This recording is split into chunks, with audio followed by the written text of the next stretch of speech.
Hello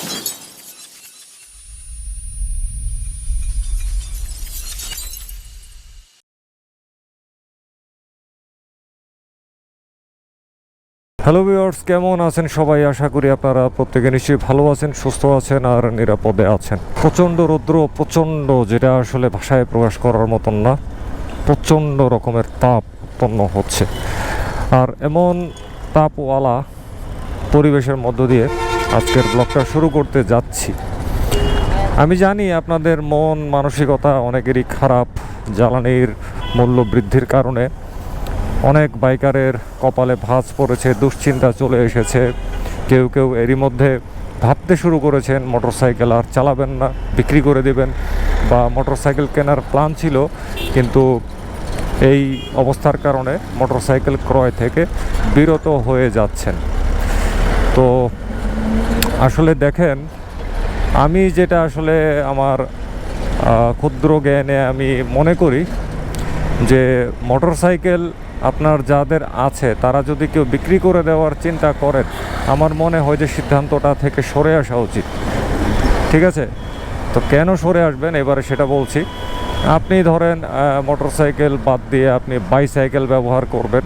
আপনার office অনেক দূরে, আপনি সেখানে বাইসাইকেল চালিয়ে চালিয়ে যাবেন।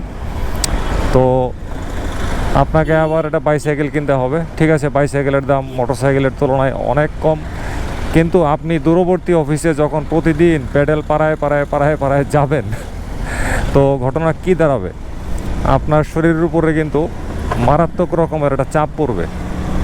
প্রথম আপনার কাছে খুব ভালো লাগবে, কিন্তু যখন আপনি এটা নিয়মিত করবেন তখন আসলে বুঝতে পারবেন যে দূরবর্তী অফিস যাত্রায় আপনার প্রতিদিন যাতায়াতে শরীরের উপরে কি পরিমাণ একটা চাপ পড়তেছে। আর ঢাকা শহরের উপরে আসলে যে ধরনের বাজে অবস্থা, বিশৃঙ্খল একটা শহর, এই ধরনের শহরের মধ্য দিয়া বাইসাইকেল চালাইয়া যে আপনি শান্তিতে যাবেন সেইটার আসলে কোনো অবকাশ নাই। বরঞ্চ আপনার ঝুঁকি কিন্তু আপনি আরও বাড়াই দিলেন। কারণ ছোট যানবাহনকে কিন্তু কি হয়, একটু বড় যানবাহনগুলো পাত্তা দিতে চায় না, সাইড দিতে চায় না, তারপরে একটু চলাফেরার জন্য জায়গা সহজে দিতে চায় না। তো আপনার সড়ক দুর্ঘটনার ঝুঁকি কিন্তু আপনি আরও বাড়াই দিবেন যদি আপনি ঢাকা শহরে মোটরসাইকেল ছাইড়ে নিয়মিত আপনি বাইসাইকেলের মধ্যে চলে যান। আর যাদের অফিস টফিস খুব কাছে তাদের কথা আলাদা, আমি বলছি যাদের অফিস দূরবর্তী স্থানে শুধুমাত্র তাদের কথা। আর দূরবর্তী স্থানে যখন আপনি বাইসাইকেল নিয়ে যখন ডেলি যাবেন, তো আপনার শরীরের উপরে যা চাপ পড়বে, আপনার শরীর থেকে যে ক্যালোরিটা খরচ হবে, তো আপনাকে তো আবার খাইতে হবে, তাই না? এখন প্রতিদিন আপনি মোটরসাইকেল চালাই আপনার যে পরিমাণ ক্যালোরি খরচ হয়, তো বাইসাইকেল চালাইলে নিশ্চয়ই ক্যালোরি খরচ সমান থাকবে না, বরঞ্চ আরও অনেক গুণ কিন্তু বাইরে যাবে। কারণ আপনি বাইসাইকেলের দুইটা প্যাডেল ঘুরাইতে হইলে কিন্তু আপনাকে ক্রমাগত দুইটা পা ব্যবহার করতে হবে, যেটা মোটরসাইকেলের মধ্যে নাই। সুতরাং বাইসাইকেল চালাইয়া আপনার প্রচুর ক্যালোরি খরচ করতে হবে। আর এই ক্যালোরিগুলো রিকভারের জন্য আপনাকে প্রতিদিন কিন্তু খাওয়ার পরিমাণ, আপনার শরীর কিন্তু অনেক খাবারের ডিমান্ড করবে, ভালো ভালো খাবারের ডিমান্ড করবে।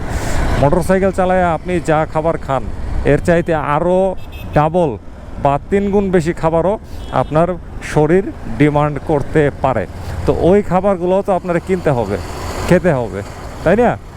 তো সব মিলিয়ে লাস্টে গিয়ে কী দেখবেন জানেন? এই যে এতক্ষণ যা বললাম, সব মিলিয়ে লাস্টে গিয়ে দেখবেন যে আপনি জ্বালানি 135 টাকা অথবা 130 টাকা দিয়া কিনা চালাইয়া মোটরসাইকেলের তলে যেই টাকা খরচ হইতো, এই সাইকেল কেনার পরে আপনার ওরকম টাকাই খরচ যাচ্ছে।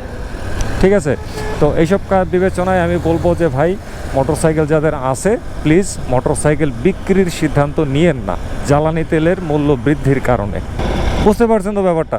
তারপরে বলি, যারা নতুন কিনতে যাচ্ছেন যে আমি মোটরসাইকেল কিনবো কিন্তু তেলের দাম বাড়ার কারণে এখন কিনবো না, সিদ্ধান্ত থেকে সরে আসছি, এবারে হচ্ছে তাদের কথা। ব্যাপার হচ্ছে কি দেখেন, ঠিক আছে, আপনার যদি ওইরকম সাধ্য না থাকে এই তেল দিয়ে চালানোর, আমি জোরাজুরি করব না, কিন্তু একটা ব্যাপার হচ্ছে কি, আমার মনে হয় আপনাদের সেই সিদ্ধান্তটা থেকে পুরোপুরি সরে না এসে সিদ্ধান্তটা আপডেট করা প্রয়োজন।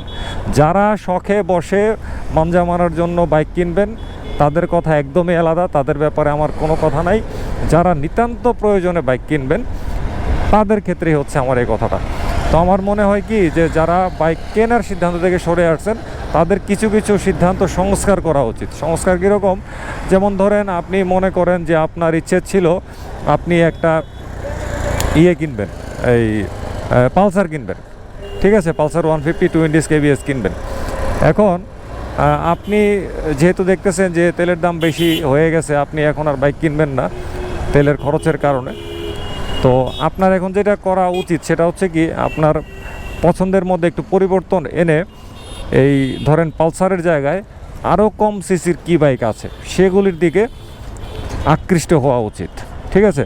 যেমন সিটি 100 আছে, প্লাটিনা 100 ইএস আছে, হ্যাঁ, তারপরে ধরেন টিভিএস আছে, ওই রেডিয়ন আছে, এরকম ছোট ছোট বাইকের দিকে যেগুলো আসলে অল্প তেলে আরও বেশি রাস্তা চলার মতন ক্ষমতা রাখে, ওইগুলোর দিকে আকৃষ্ট হইতে পারেন। এখন যেহেতু জ্বালানি তেলের দাম বাইরে গেছে, সুতরাং আমাদেরকেও কিছু কিছু জায়গায় সমন্বয় করে নিতে হবে, সমন্বয়। আর এই সমন্বয় কথাটা শুনলে আমার এত হাসি ওঠে। আমাদের বিদ্যুৎ জ্বালানি মন্ত্রণালয় প্রেস ব্রিফিং করে বলছিল না যে বিশ্ববাজারের সাথে এই এগুলোর দাম সমন্বয় করতে গিয়ে এই অবস্থা করতে হয়েছে। তো এখন তো ভাই আমাদেরকেও বিভিন্ন দিক থেকে সমন্বয় করে নিতে হবে। আর আরেকটা ব্যাপার হচ্ছে কি, যেহেতু এখন বুঝতেছেন যে জ্বালানি কিনতে গিয়ে আমাদের কি একটা অবস্থা সৃষ্টি হইতেছে, তো সবারই উচিত যারা বাইক ব্যবহার করেন মোটর সাইকেলের মাইলেজের ব্যাপারে বিশেষভাবে সচেষ্ট হন, বিশেষভাবে, নাইলে কিন্তু ভাই কুলাইতে পারবেন না, পরে কিন্তু কান্নাকাটি করবেন। এক শ্রেণীর বাইকার আছে তারা খুব গর্ব করে বলতো যে আমি মোটর সাইকেল চালাই, আমি কোনো তেলের হিসাব করি না, ঠিক আছে। এরকম আছে কিন্তু বহু সম্পদশালী বিত্তশালী মানুষ আছে যারা এরকম খুব অহংকারের সাথে এই কথাটা বলতো। কারণ আমার চেনা জানা কয়েকটাই আছে, এদেরকে যদি আমি জিজ্ঞাসা করতাম যে ভাই আপনার বাইকের মাইলেজ কেমন, আমি তো ওসব তেলের হিসাব করিডোরে চালাই না, মানে কি গর্ববোধ করে আপনার কথাটা বলে আর কি। তো এবারে দেখা যাক এই সমস্ত গর্ভবতী মানুষদের অবস্থা কোথায় গিয়ে দাঁড়ায়। আর আরেকটা ব্যাপার হচ্ছে কি, এই সমস্ত গর্ভবতী লোকজন কেন, পৃথিবীর কোনো মানুষের পক্ষে এক ফোঁটা জ্বালানি উৎপাদন করার কিন্তু কোনো ক্ষমতা নাই, ঠিক আছে। ওই গর্ভবতী লোকরা যদি নিজে জ্বালানি উৎপাদন করে পুরাইতো তাইলে আমি আর এই কথাটা আজকে আলোকপাত করতাম না। জ্বালানি হতে সম্পূর্ণ একটা প্রাকৃতিক সম্পদ, প্রাকৃতিক সম্পদ দিয়া সে এত ফুটানি দেখায় কেন, আমি এটাই বুঝি না, ঠিক আছে।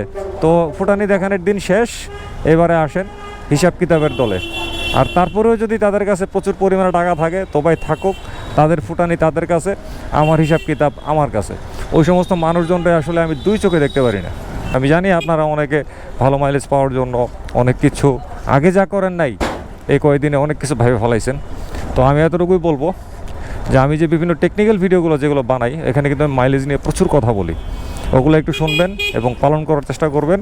আর কখনও যান্ত্রিক ত্রুটি নিয়ে মোটরসাইকেল রাইড করবেন না, ঠিক আছে। যান্ত্রিক ত্রুটি নিয়ে যদি আপনি মোটরসাইকেল রাইড করেন তাইলে কিন্তু আপনি ভালো মাইলেজ পাবেন না। তো আজ এই পর্যন্তই, সামনে আবার কথা হবে অন্য কোনো ব্লগে, অন্য কোনো বিষয়ে। সে পর্যন্ত সবাই ভালো থাকবেন, সুস্থ থাকবেন, নিরাপদে থাকবেন, নিরাপদে মোটরসাইকেল চালাবেন, ট্রাফিক আইন মানবেন। আর মোটরসাইকেল চালানোর সময় অবশ্যই ফুল ফেস সার্টিফাইড হেলমেট ব্যবহার করবেন। খোদা হাফেজ।